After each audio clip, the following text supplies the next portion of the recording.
If Holly and Chris are ready, I'll call the meeting to order and ask Holly to perform roll call. I think we're good, Mr. Chair. Yes. Jason Hoffman. Here. Bridget Edson. Present. Mindy Benson. She said she might be late. Michelle Bischoff. Curtis Woughton. David Ness. Here. Daniel Schaefer. Here. Dan Fink. Here. Jason Schlutenhofer. Rhonda Broaddus. Here. Haley Nichols. Here. Cindy Height. Here. Peter Huffman. Michael Strasser. Here. Heath Hope. Here. Patrick Upton. Present on the phone. Blake DeRushi. Here. Jessica Turba. And do we have any legislative members? We do have a quorum. Great, thank you. I wasn't, I didn't hear, was Heath Hove in the room? Yep. Yes. Okay, thank you. All right, don't have any formal welcoming remarks today, so we'll jump right into, I'll entertain a motion to approve today's agenda.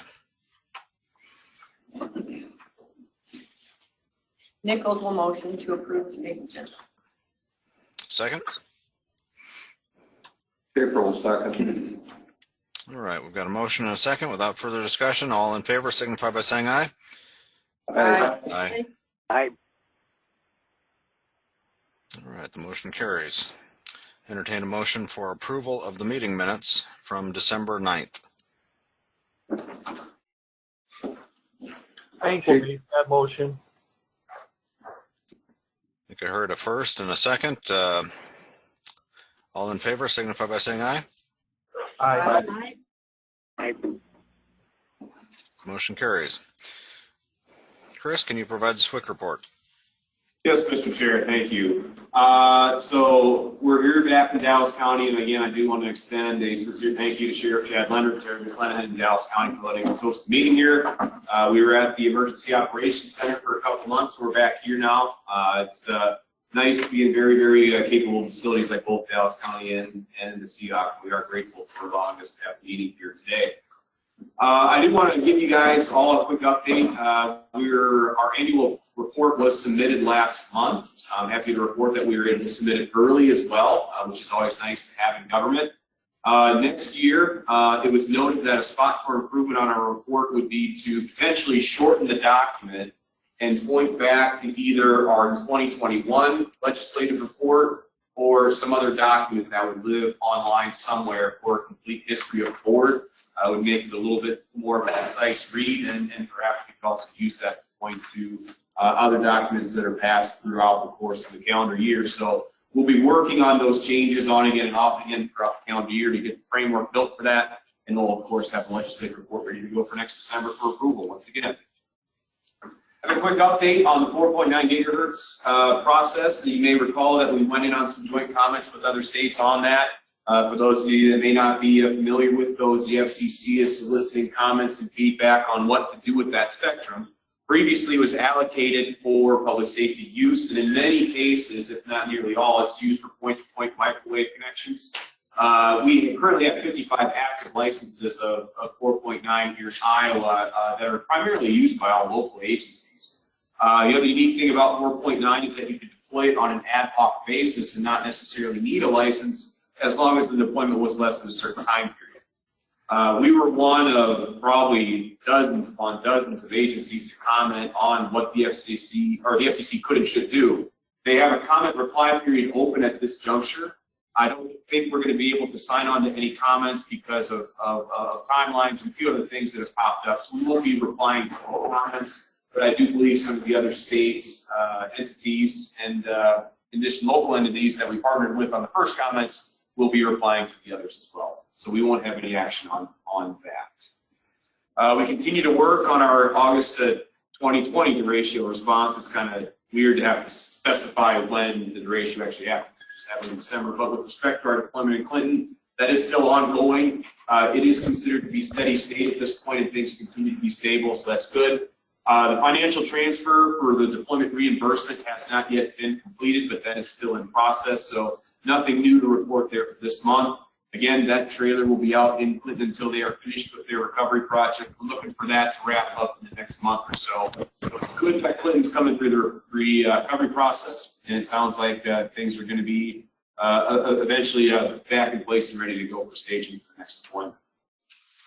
As far as some of my own activities with respect to meeting with agencies and working on training, even though it was a holiday month in December, I was able to make a lot of trips out to several counties, in some cases once or twice, for not only Isicsb training, but also testing. There's been a significant interest in coverage testing throughout various parts of the state today, and generally speaking, the agencies are surprised at the amount of coverage that the system that was built out provides to them, both on a mobile and affordable levels. That's all really, really good. We are still working on the next round of Isicsb regional training. Of course, some progress that was made. Initially, COVID concerns kind of tamped some of that down as far as venues go, so we'll continue to try to work on that. One thing I did, I plan on bringing up the training committee meeting this month, is to possibly offer a couple of online sessions to at least cover some summary changes that have been made to the air-to-ground policy, air ambulance landing zone standard, and also the pursuit standard, just to kind of get that basis done so people can get an update on how things have changed over time.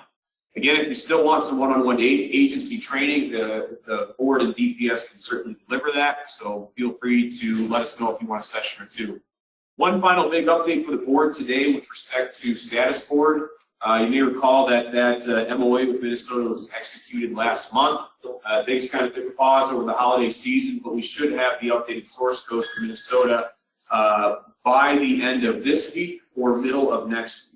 Once we have that and the release notes that go along with those, we'll pass it on to our developer to add our feature enhancements to it as well, and then from there we'll be ready to deploy it. At this point, I'm thinking we could probably have this project wrapped up within the next 6 months or so, so that'll be good. If you recall, the feature enhancements that are coming to status board is a visual notification of when a reservation is about to expire, so that'll be good. That visual notification will come about 15 minutes prior to the expiration. There will be a warning message if a dispatcher is going to be inadvertently overwriting another agency's reservation. That's kind of a fix that's been implemented in Minnesota. We'll be able to take advantage of that as well. There are some other small under-the-hood fixes that have been applied to it as well. Our side of it is primarily to make it compatible with a mobile device. I think that's something that we can do relatively straightforward and at least have something to build off of from there. So that is my report for the month, Mr. Chair. I will go ahead and take any questions.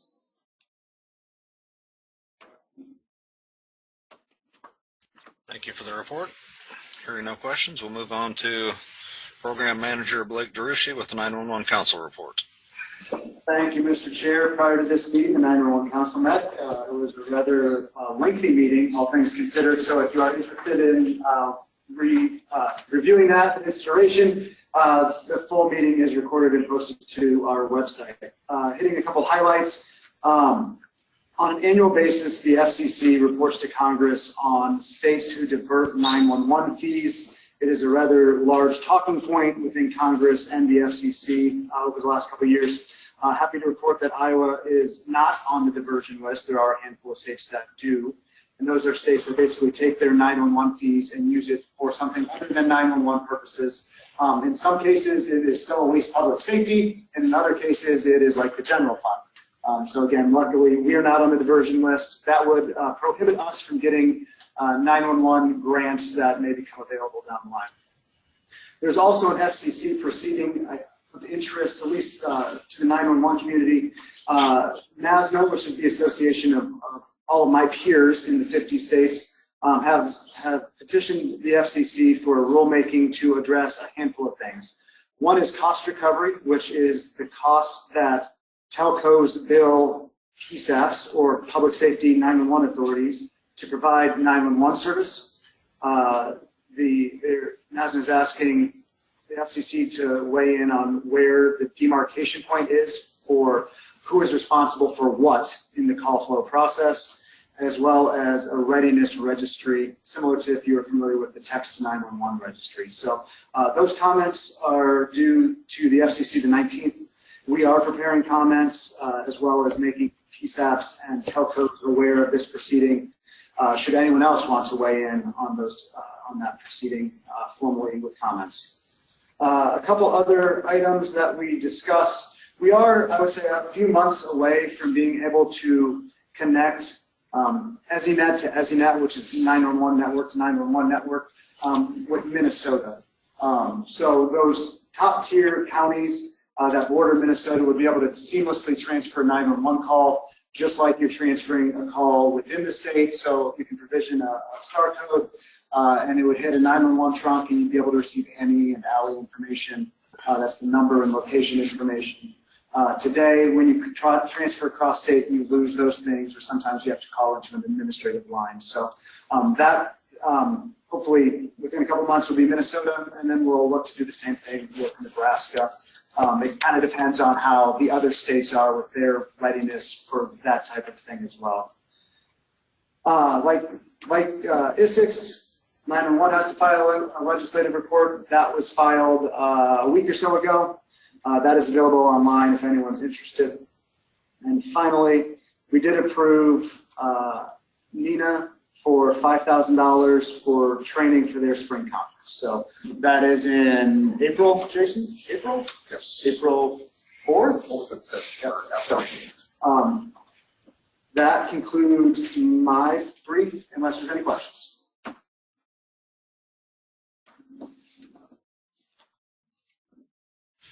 Hearing none, we'll move on to the user group committee. I haven't seen Chair Schlutenhofer unless he's on the phone. I don't believe he's on the phone, Mr. Chair. The user group committee did meet last month. We went over 4 new applications. They will be underneath new business, but the voting and everything looked good on those applications overall. We are working as a collective group through updating the way loading is done for those applications. For the end users, there's nothing fundamentally that's going to change, but we will be able to achieve a much more granular analysis and have a much, much better picture of what the actual theoretical max loading could look like. In the end, that will help us, help agencies plan for the future, and it will also help ensure that the system will continue to be robust and available for anyone that ever wants to key up the line. So that's the report from the user group committee.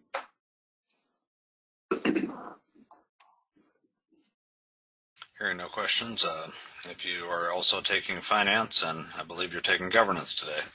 Yeah, I can cover those 3 sequentially. Financials for the last month, for the month of December, the expenditures from the Broad Interoperability Fund were $11,806.17. That brings our available balance to $202,197.92. There have been some discussions about increasing that appropriation for the next fiscal year, and as that progresses over time, I will update the board. That's the financial report. I will go ahead and pause and take any questions, Mr. Chair.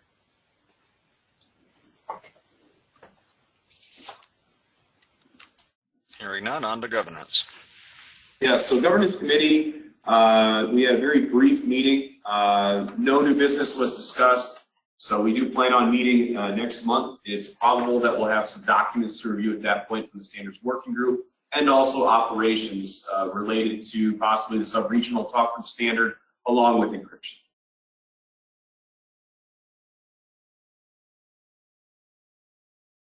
That's the report from governance.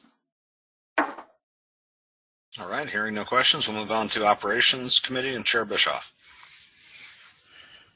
Good morning. The Operations Committee has met and has,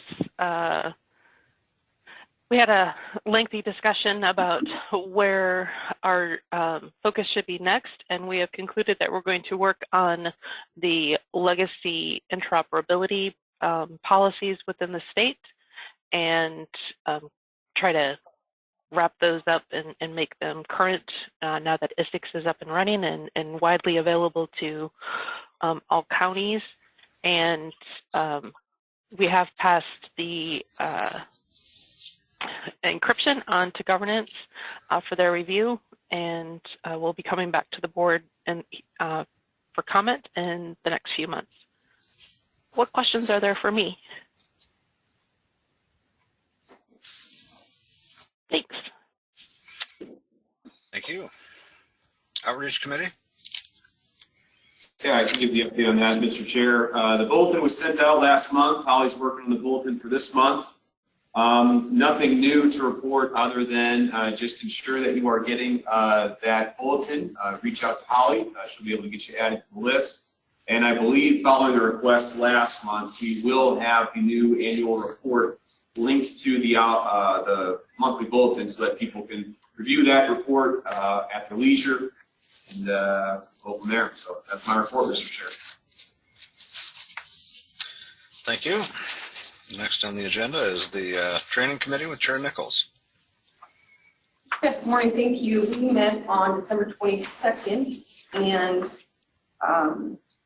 the 1.5.2 air ambulance module is posted to the YouTube channel, complete. The state-sponsored ComL has been approved, so that'll probably happen in the fall. And before that, the TA requests were approved, and we will be scheduling an incident technician course and communications technician course May. Probably work to get those scheduled. One other thing is the prerequisite for the ComL is the ICS 300. So if anybody's hosting that course, we want to be able to share that information with the students who need that before that fall class. If there's anything else or questions?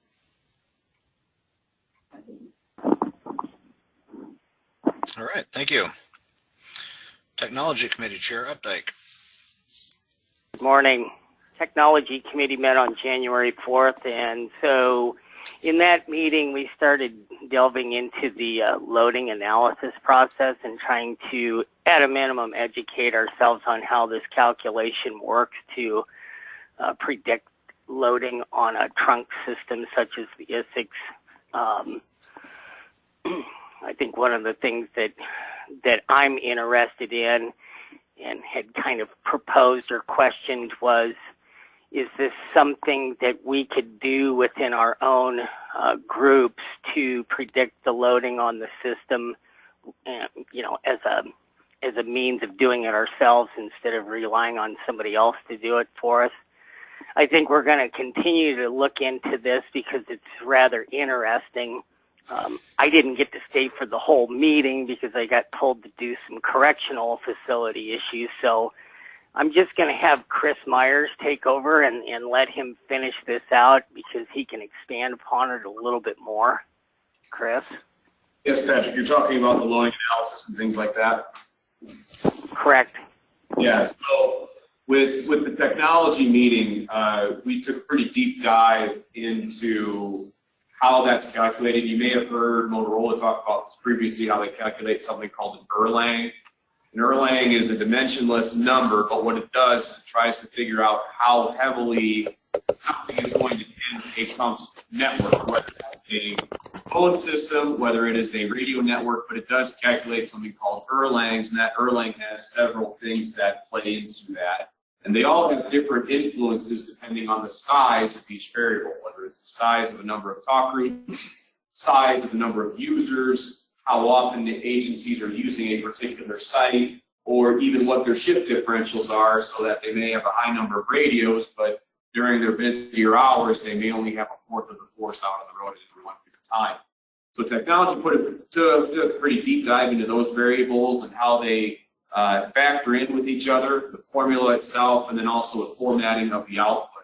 A lot of that work that technology saw was work that was previously put in by the user group committee with feedback on things that are more operationally focused, like what do the typical shift differentials actually look like? You may have, say, 100 volunteer firefighters in the county, but how many of them are actually going to have Isix radios, and in reality, how many of them are actually going to be out on the call?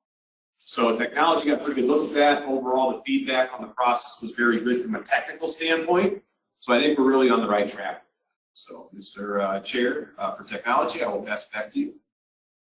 Thank you. Yeah, I'm hoping we can continue to look into this because it's pretty interesting, at least from the techie standpoint. So I think more things can come out of this in the future as we move forward with it. So with that, I'll turn it back to the chair. Thank you. Thank you, Patrick. FirstNet Broadband Committee, Chair Bischoff. Yes, we've met this week and had a normal business meeting. The primary topic of discussion was impacts of the derecho to the FirstNet system and how well it fared. And I'll not steal Tyler's thunder on that one and let him share that with the group. But we did meet and had a productive meeting. Are there any questions for me in regards to FirstNet?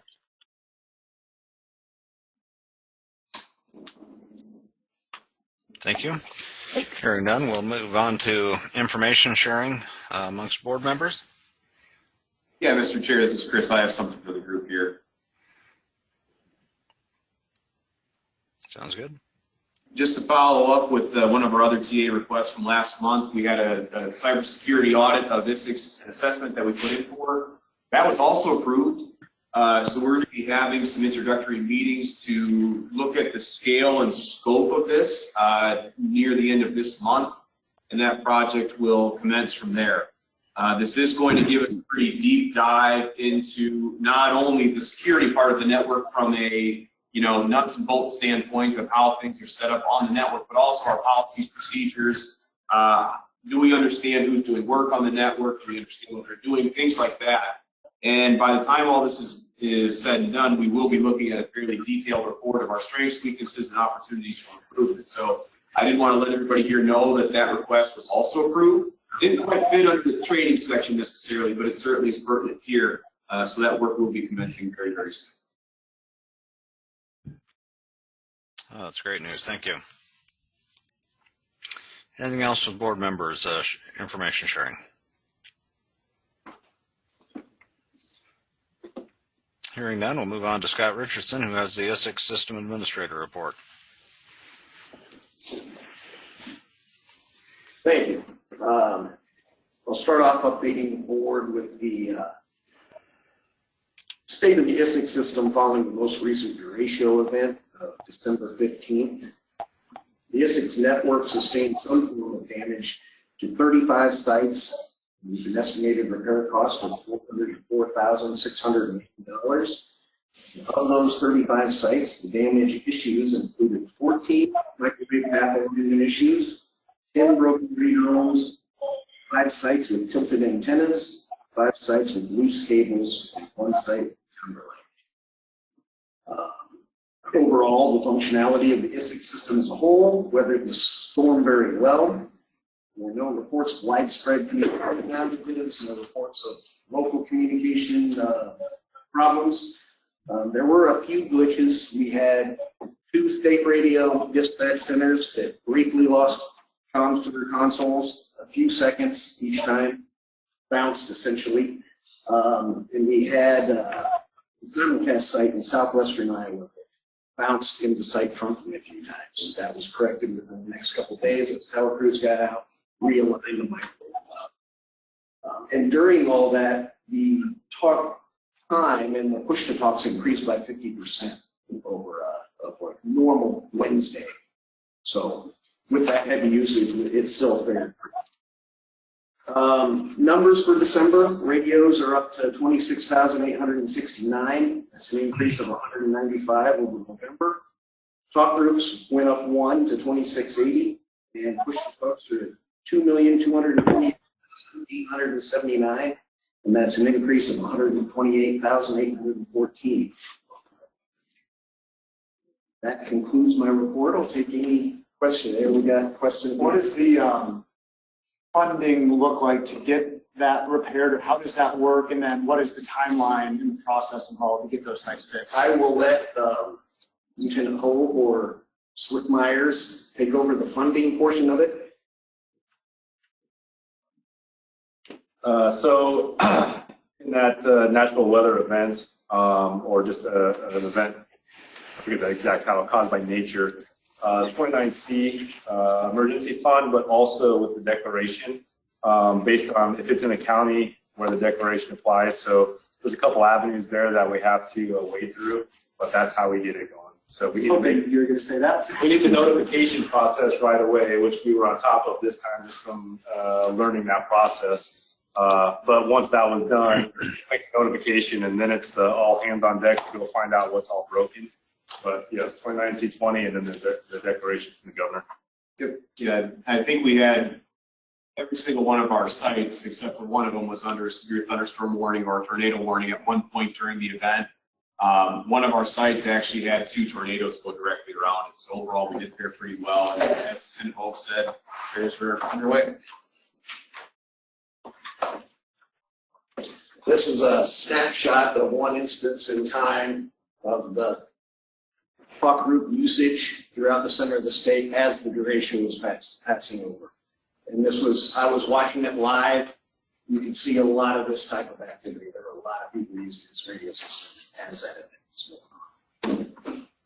Any other questions? Any during that storm, any busies, any? I ran the report for busies. I can get that to you guys.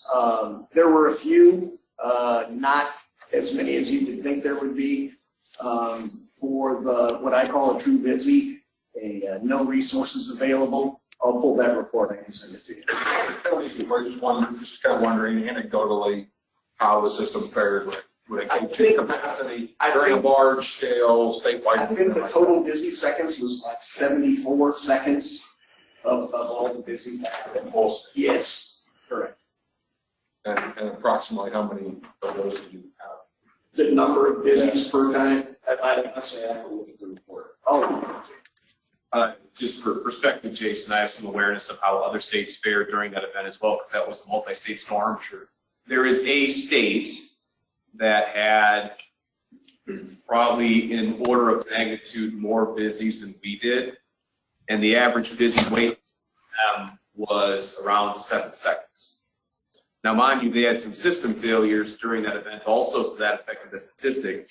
Comparatively speaking, though, we did really well compared to everybody else. Less than 2 minutes total busy time. So like I said, 74 seconds, I think is what I recall. So. Pretty good. Thank you. Thank you. Thank you for the report. And I think Michelle teed it up for the FirstNet Authority on AT&T update. If Tyler or Kevin.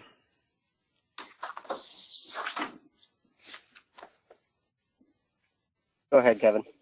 Good afternoon, Mr. Chair and members of the board. Thank you. Kevin Nida here, Senior Public Safety Advisor, Department of Commerce, and greetings from San Diego, California, from the Manchester Grand Hyatt Hotel.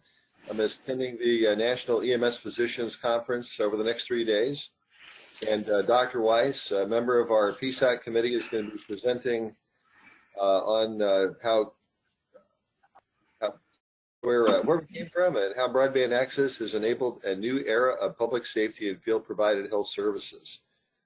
Also during the broadband committee, forwarded information to Michelle Bischoff regarding our aviation and marine working group. We're going to be doing interviews to receive input on broadband needs from public safety users in the aviation and marine profession. So we have until about the 19th to get those names in, and if people want to participate or provide names after that, we can add them to the next group of interviewees. This is going to be a continuous thing, but we definitely want to hear from folks who are in aviation and marine, what their broadband needs are, currently what they're doing, and then what they need us to do as the FirstNet Authority. With regard to our monthly update, as part of your packet, we have our primary focus is contract management, oversight, and public safety advocacy. Expanding rural broadband coverage is in our FirstNet in the news. Also talking about our official approach to 5G and how we're evolving the network with AT&T. Innovating disaster recovery for emergency management. We're going to be presenting some new podcasts next month. And our featured video this month is behind the scenes at a mass vaccination site in New Hampshire, which is a YouTube video. It kind of gives you the behind the scenes ins and outs of their broadband needs, how they set up, what they're using broadband for, and some of the tools and techniques. And our next FirstNet Authority combined board and committee meeting will be on Wednesday, February 9th, Albuquerque, New Mexico, in person or virtual. So at this point, I'll take any questions. Thank you. Thank you, Kevin. On to Tyler. Do you have a local report? Cool. As Chair Bischoff indicated, a lot of the conversation during our FirstNet subcommittee meeting was in regards to the 12-15 event. There was a lot of response in regards to that event and a lot of learning opportunities as well. We received a call from Swick Myers in regards to the tornado event that occurred around Aurelia, Iowa, based on a request from the Aurelia Fire Chief. During that process of requesting the deployment, we determined that there was several instances of roadblocks and hangups that both delayed the process and made it cumbersome. In meeting with my management and leadership, as well as the leadership of the of FirstNet Care, we were able to identify a couple of available tools and resources, as well as process improvements that will make that a little bit smoother. The first one is, a lot of this stems from my inexperience with requesting deployables, and so I have to own that at face value. But there are several availabilities that I can use going forward. One of them having a direct access to the deployable section of the care request team. So I receive the direct phone number to access that team directly instead of going through the public phone number that takes you through care and then routes you to the deployable team. So I'll be able to use that in the future. The other piece is it was advised that I can actually call in, or any of the FirstNet reps across the state can actually call in on behalf of a customer and avoid any authentication steps that need to be taken. So that definitely would have saved us probably 25 minutes worth of the process. And the final piece after discussing with Swick Myers during our FirstNet subcommittee meeting was the ability to pre-draft a template form using DPS information that would allow us to quickly submit, after altering location and pertinent information such as that, more quickly submit the information to the deployable team to be able to enter that information into the deployable request system, shaving off even more time from that deployable request process. So good learning experience on my part, understanding how to grease the wheels internally, as well as I identified a couple of staff issues during that process as well to be identified by the care support team. So good learning experience. After that request, or excuse me, in the midst of that request, it was determined that the fire chief would be able to reroute power from their utility, so no backup power would need to be provided to bring that site back to full functionality. So from that point, it shifted to a much broader response. So coincidentally, myself and the other 4 FirstNet reps across the state were together at the state sheriff show. So that made it convenient, but typically this would happen virtually, joining a web call and determining the scope of damage, working with our response operations group to determine the level and severity of damage across the state, and then work together to determine the response. Since we were all in the same location, it did allow us the ability to go through this process as a team for the first time in proximity, which made it a little bit easier. And then also, working with the team to determine, based on the responses that we're getting from our emergency managers, where the level of damage is the most severe. So most of our response was located in between Webster County, around the Fort Dodge area, stretching over to Mason City. But there was large outages as far as power goes. I haven't received the full report in regards to the level of damage that our equipment sustained, but it did confirm on Monday that there was no network outage sustained across the state, purely just cosmetic damage, and as well as power or power loss to the sites, which was able to be sustained across the power backup batteries, and then also our fleet of deployable portable generators. So those generators, we deployed those across a 48-hour period, and deployed those to the specific sites where they were needed most. We did reallocate some resources around Webster County based on the EMA director's request, which kind of better enabled them to do disaster recovery and cleanup. So we are working directly with our customers and also with the local stakeholders to determine where the emergency response and disaster cleanup is occurring in order to prioritize those sites. Is there any questions about the 12-15 event or response? This is Jason Hoffman. I wasn't able to make the first thing meeting, but just curious, what's the status of the deployment of on-site standby generators for first-net sites in Iowa? Sure. So the metric that I have from our my metric is a little bit outdated. It is the end of Q3 2021, but we're sitting about 34% hardened sites across the state of Iowa. Now, obviously, there's a large investment since the derecho in 2020 to grow that number, and so the evaluation is constantly being done purely based on availability in the area, and also how many sites are serving a specific area. Obviously, if a site that's servicing half a county goes down, that one's prioritized for permanent fixed site generator backup. Whereas a site that in a city where there may be 10 or 15 available sites, that site is not prioritized as highly. So that list is being worked through. I'm hoping to get an update later on in Q1 that will provide a little bit more of a recent update as far as how far along we are in that build out. But just know that's where the number was at the end of Q3 2021. And follow up to that,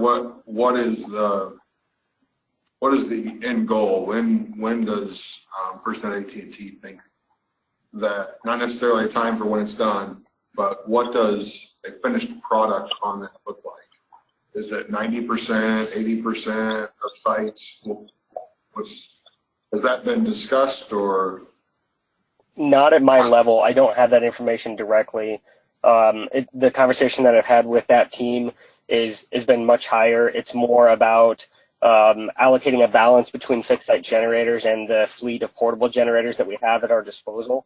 However, I do know that the conversation has been started following the 12-15 derecho to determine a level that we need to get to. But that was not discussed at a lower level during the meeting I attended. I can certainly get that information, though. Yeah, Tyler, this is Chris. Just a quick metric I think that's important for clarification on the percentage of sites that have generators.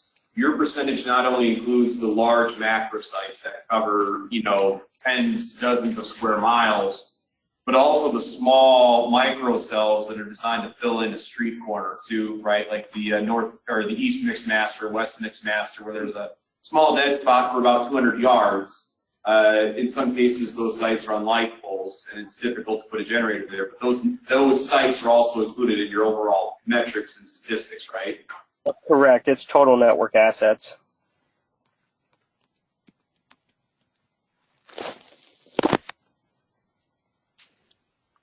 All right, good questions and good report. Thank you.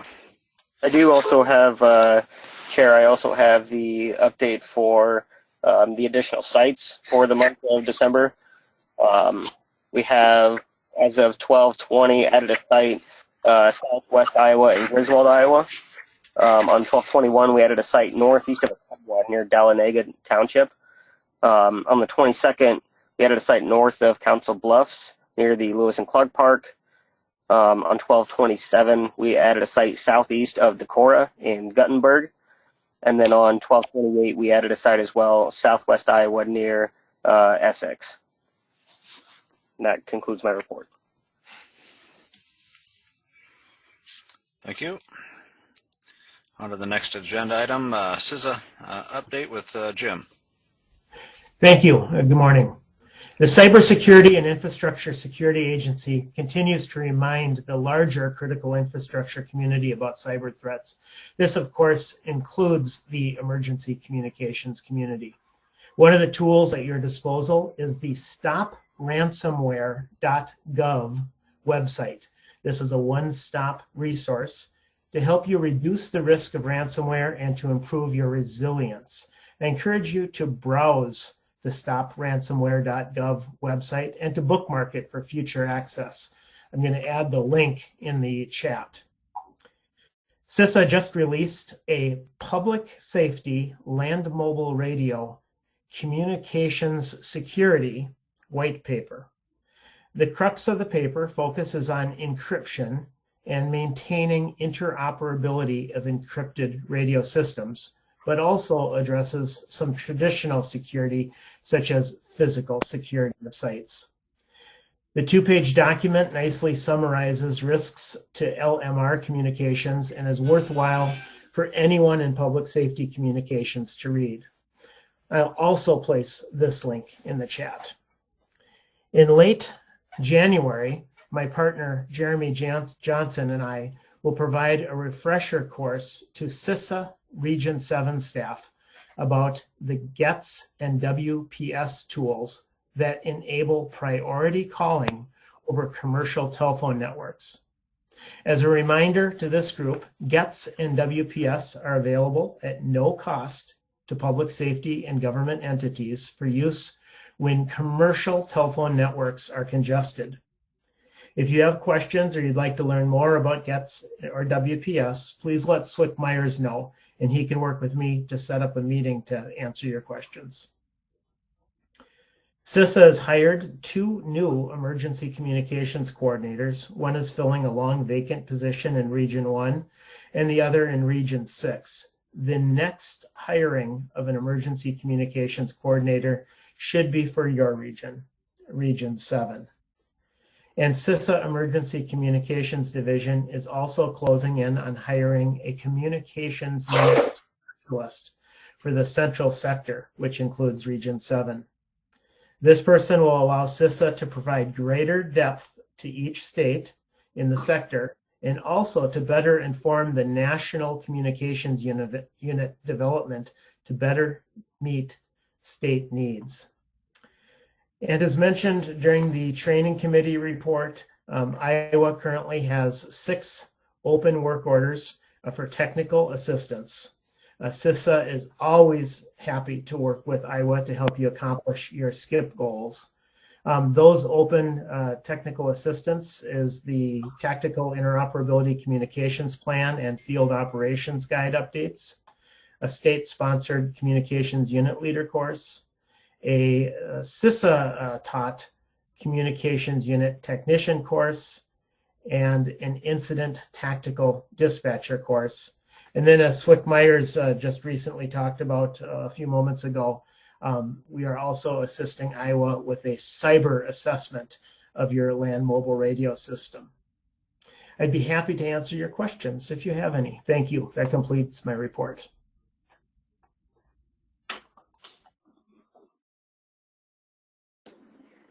Thank you, Jim. The replacement is not here yet, but we've greatly appreciated your assistance to us while also handling your other responsibilities. On to the standards working group, Swick Myers. Yes, thank you, Mr. Chair. Holidays and vacations precluded a meeting in December. However, we do have one slated for the end of January. Topics to be discussed during that will be the sub-regional talk group standard to get that memorialized. And also one final review of the encryption standards that will be coming and hopefully passed on to governments as well for next month's meeting. Those standards would cover a lot of different facets of encryption, from reservations of storage location numbers and key IDs, along with practices that may be able to be implemented for over-the-air rekeying of radios. So that whole document packet will be reviewed at our meeting at the end of January. That's my report. Thank you. Do you have a report on the information sharing framework? Yes, I do. So the information sharing framework CAD project is ongoing. Blake and I have been working very closely with Rob Dew and Jonathan Fulmer from CISA on that. Most of the work over the most recent few weeks has been a review of the survey that would go out to participating PSAPs. That survey, Blake, fairly extensive, and we've been working to kind of whittle it down to just the things that would be variable from PSAP to PSAP. There's some things that we can cut out there, Blake. Like there's something in there about, are you connected to the ESINet? Is the ESINet University available? Things like that. So we're going to have a follow-up meeting tomorrow, or at least it's scheduled for tomorrow, to kind of do one more kind of roundtable, map out the game plan and make sure things are in place. And then at that point, get things locked in to meet with the agencies that will be participating, and then getting that project really going and putting some rubber down the road. So look for that update to be maybe a little bit light next month, but a lot more information dense in March. Thank you. No old business on the agenda, so we'll move on to new business. Chris, you've got the new user approvals. Yes, and Mr. Chair, I happen to see that I guess Rob Dennett's not on the meeting right now. He was before, but he probably had to leave, so I can go ahead and take that. We have 4 new user approvals this month. One of them is Des Moines Area Regional Transit Authority, also known as DART. It's a series of buses that move people from one part of Des Moines metro area to another. They are signing up for level 3 access. They will be primarily using the Des Moines simulcast as their primary communications network. They are looking at jumping on the system, using it operationally, and possibly integrating a console as well. Des Moines Water Works is signing up for level 2 access. They're going to have some operational talkers of their own. The Minnesota Emergency Communication Network group, they're signing up for level 1 access. This application is a continuation of our interstate interoperability program with them. What they are looking at doing is getting a few consulates on Isicsb that would then be integrated into Armor via a CCGW. What that would allow them to do is, through that networking, that would give them access to our regional calls. So in theory, then, someone in Minnesota with a core-connected console could reach out to someone in Iowa that's already monitoring, say, R2 call 21 or R3 call 31. There's going to be some patching capabilities built into this as well for interstate operations. Let's say a pursuit starts up in Minnesota, that this would give the Minnesota agencies an opportunity to call, say, Worth County on R2 call 21 and say, hey, we have a pursuit coming, and then they could coordinate on a patch so that pursuit could be handed off across the state line. So it'd be a minimal number of radios with the Minnesota Emergency Communications Network, but it will give us a lot of capabilities with them, and it's exciting to think about. Harrison County is updating their level 4 access. They're adding a number of talk groups and a number of radios as well. All were reviewed for loading, and all were found to be workable and appropriate. And that's the gist of these applications. So with that being said, if someone's willing to make a motion, we can certainly go through that process, Mr. Chair. Schaefer will make a motion. Thank you, Dan. Is there a second? Hoffman will second. All right. Any further discussion? Hearing none. All in favor, signify by saying aye. Aye. And opposed? Motion carries. Any public comment today?